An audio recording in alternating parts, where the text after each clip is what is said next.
Hey guys, we are back for another fun-filled video. At least I think it's fun. I'm excited. So I keep seeing in my YouTube feed booktubers reading one-star reviews over their favorite books, and I thought, well, let's flip that. Let me read 5-star reviews over my least favorite books. Forewarning, I personally did not like these books. However, if you enjoyed them, that is awesome. I'm so happy that you guys did. I wish I could. I wish I could like these books, but I just don't. So yeah, no hate. If you did like these books, I'm happy for you, but we're going to talk about these 5-star reviews for my least favorite books. And these books are... We have Twilight by Stephenie Meyer. Gosh, some of you guys are gonna hate me. I'm so sorry. We have Flock by Kate Stewart. It's a Date Again by Geneva Rose. Hunting Adeline by H.D. Carlton. And we have The Pisces by Melissa Broder. So these books got less than a 3-star from me. Most of these books were actually rated like around a 1-star, if not lower, probably less than 2, most definitely. These books just were not my cup of tea, and that's okay. And they are some of your guys' favorites, so let's check it out. Let's see why. So the first book is Twilight. Twilight was so popular, and I was in on the craze. Don't get me wrong. I was in on the craze. I loved the movies. I still find them binge-worthy now. Yeah, I really think it's the cinematography and the soundtrack that makes me love this film franchise so much, because they just knew what they were doing, but everything else was just kind of cringeworthy. The whole Twilight saga I was trying to read before the movie came out, and honestly, it was like the writing for me, I just found it very dull and boring. I didn't really like any of the characters. Even in the movies, I don't really think I liked the characters. But again, the cinematography and the soundtrack made up for it. But yeah, it just wasn't for me. It wasn't my favorite. I can appreciate how big it became. Let's check out some of these 5-star reviews. I'm using Goodreads. Okay, someone says, oh my. This book to me is like chocolate, a delicious, sinful, addictive indulgence, which you convince yourself has beneficial qualities. Zinc, calcium keeps me quiet at that time of the month in order to justify your addiction. By beneficial qualities, I mean that it's reading. And since when is reading bad? You've got a point there. Reading's never bad. Reading's always great. If this book is chocolate, it is burnt chocolate for me. The smell alone is enough for me to turn the other way. Not my type of chocolate. Someone says probably the worst piece of literature I've ever read. 5 stars. At least you know it. I think this is like a guilty pleasure for most people, and I'm here for it. Like, have your guilty pleasures. Absolutely. Someone says, this series, no matter how well written it is, or isn't, is what made me dive headfirst into the world of books, so it will always be a 5-star read for me. Sorry, not sorry. You shouldn't be sorry. I think it's valid. He's a 10, but he wants to kill everyone who gets in your way. He's a 10, but he wants to drink your blood. He's a 10, but he secretly breaks into your house to watch you sleep. That was weird. Oh, Edward Cullen, how you just romanticize stalking. She says, all jokes aside though, I feel like I'm a young teen obsessing over Edward all over again, and he's definitely a 10. So like, Rhys Sand is my 10. He's a giver. Like, he's just always there. He's so supportive. He's so kind. I feel Edward is very controlling and possessive. I mean, sometimes that can be like hot and everything, but it's in the way in which he does it, it's not a 10 for me. It's not a 10. If Edward is a 10, Rhys Sand is a million. Rhys Sand forever. Okay, let's see. Oh. This is one of the best comedy made in decades. It's so bad that it's amazing. Honorable mention to the film, because the acting is a special kind of terrible. It is a special kind of terrible. It's not great, but it is entertaining, and you can find things that you would like about it.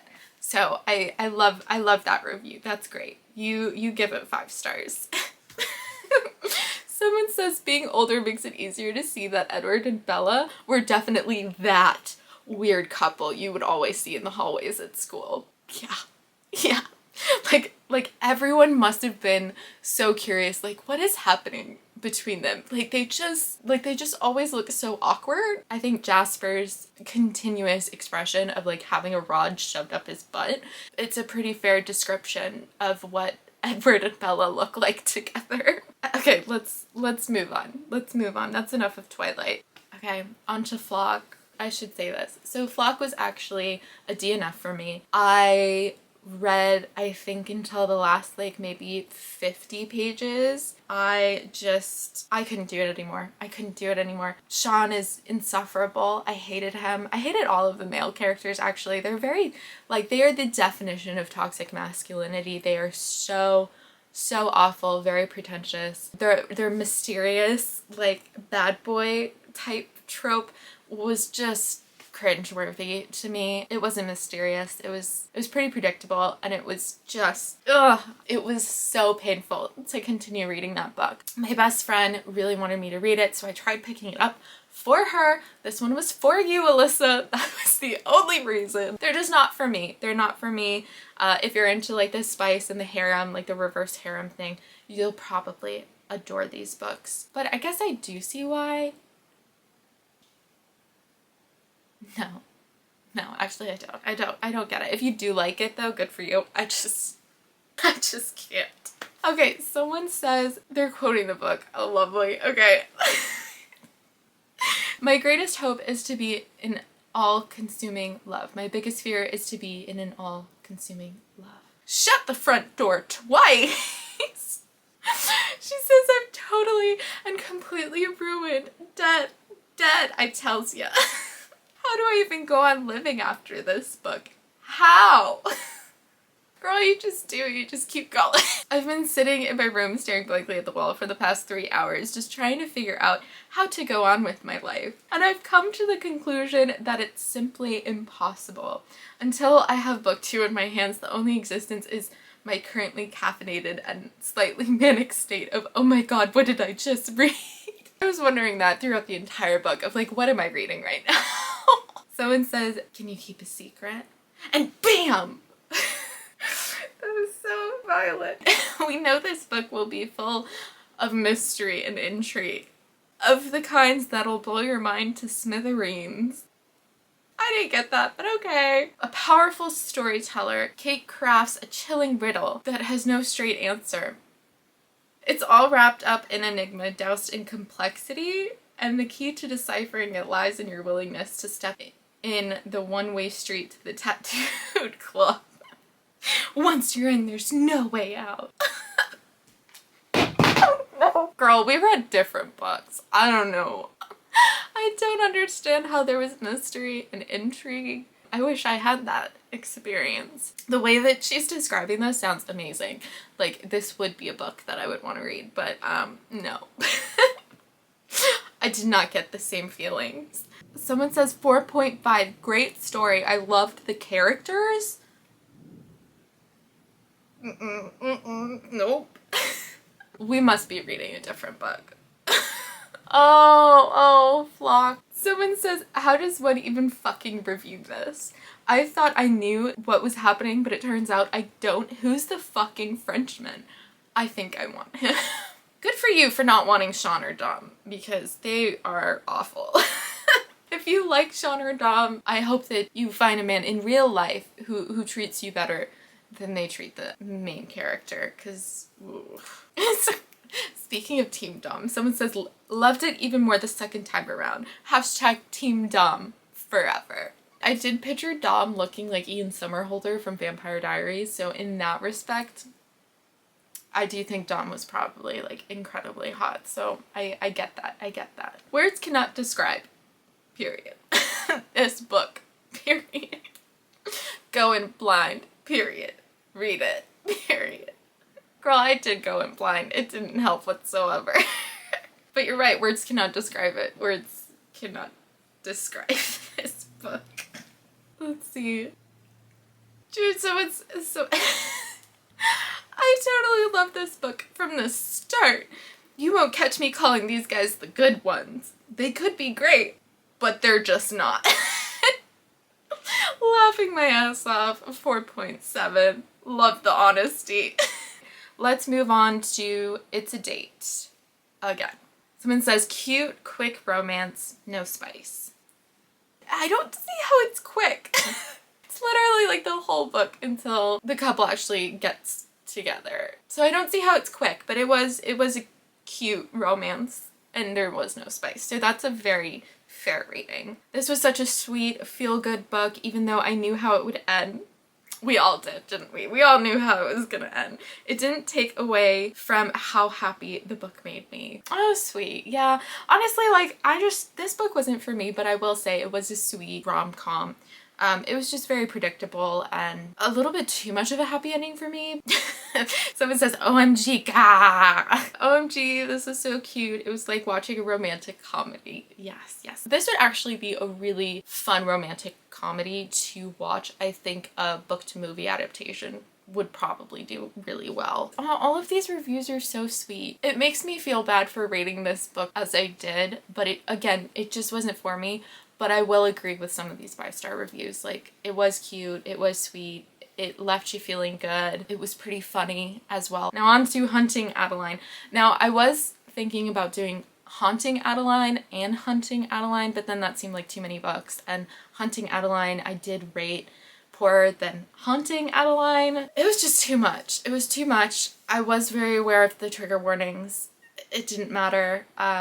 It was so much of the trigger warning, like half of the book. It was very distinct from the first book, so. But a lot of you guys apparently really love this. Let's see.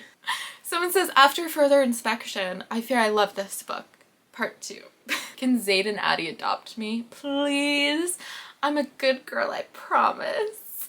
You know, it seems like they are kind of in the realm of adopting people, but I don't think they're adopting good people. I think they're only adopting bad people. So maybe be a bad girl and they'll adopt you. What? 5 diamond stars. Heart. I love when a book makes me nauseous. What do you mean? What? Why did it make you nauseous? Oh girl. I don't even know your last name. Meadows, baby. Our last name is Meadows. Due to this quote, I will be passing away. Melting face. Honestly though, some of Zaid's lines are... Someone says, listen, I know I'm sick in the head, but Zaid, man, really? I fell for you even harder. I honestly, like, I really liked Zaid in the first book to an extent. I think him as a character could have been fleshed out a little bit more, but I did like him. And then in the second book, like, I don't know, I felt like he could have been sweeter after Addie returned, and to me, he wasn't that sweet. I'm glad other people loved him more from the second book. He's a questionable book boyfriend, but he's a book boyfriend. I think a lot of people would want Zaid. I get it. I get it. I can't say that I enjoyed this book, but I can say that I devoured every single second of it. Top tier, guilty pleasure. Someone says it has Zaid in it, so obviously it's a 5-star. The only complaint is that it was way too long. 200 to 300 pages too long. I completely agree. And that is basically like the first half of the book, I think, was way too long. Not my cup of tea. Not my cup of tea. Someone says I don't want to talk about it. We're moving on. We're moving on. Let's get on to The Pisces by Melissa Broder. I don't think a lot of BookTube or BookTok has read this book. I will say that Melissa Broder, her writing style is phenomenal. It's raw, it is complex, it is very, very real. I loved her writing style. I would totally read another book by her, but the whole story of the Pisces was just, ugh. I hated it. I hated it. The main character was terrible. She was just a horrible person, and I could understand some of her journey, and there was somewhat of a character arc, which I appreciated, but like the whole book and what she does at the end, oh, so terrible. It just made me absolutely loathe the main character. Couldn't stand her, but let's keep going. Someone says make fiction great again. Yeah, that's definitely what happened. If you don't know, like, Pisces follows the main character who's getting out of a very long-term committed relationship, and she kind of goes off the walls, and she ends up meeting a merman. And do we know if this merman is real? No, we don't. But it's real for her, and therefore it's real for us. Yeah, there's a lot of like merman sex scenes amongst some other sex stuff, and it's just not. It was gross most of the time. It was not my cup of tea. But yes, it definitely made fiction weird again. Someone says, "Go fish, girl." What? She's fishing. She's reeling in those fish. The big ones. She says, this book is about nothing. Fair. Or to be more specific, it is about destructiveness and emptiness and how it feels to exist. Also, fair. Do our lives amount to nothing? Why is modern existence so hard to understand? Why shouldn't mermen exist? Yeah, why not? Why not? Like, let's just throw that in there. Lucy, oh, that's her name, Lucy, is a character I found darkly compelling. She struggles with love, relationships, and life in general in a sad but funny way. I kind of miss the funny way. I think she's more struggling with mental health, if I'm gonna be quite honest, but she does struggle in love, relationships, and just in general. I will agree with that. She ends up wandering down the beach and falling in love with her merman. Yep. The writing is fantastic. I would agree. The writing is fantastic. The story is absurd. I would also agree with that. I loved it, but I think this will be a deeply defining book. Yep. Great review. Love that review. This was kind of a strange one. For all that it's partly advertised as Let's Fuck the Pizza Guy in Innsmouth edition. I don't know what this person is referencing there. I think it works with the story. The Pisces is deeply moving and tenderly sad in the ways it follows its main character through the roller coaster of her emotional crisis. Mind, it can be hilarious too, and it's paced like a motherfucker. Weird, unique, and erotic. This was such a strange story that perfectly captured so many mental health issues. Totally agree with that. You'll either love it or hate it. A brutally vulnerable and honest novel that easily elicits gasps and groans, the good kind.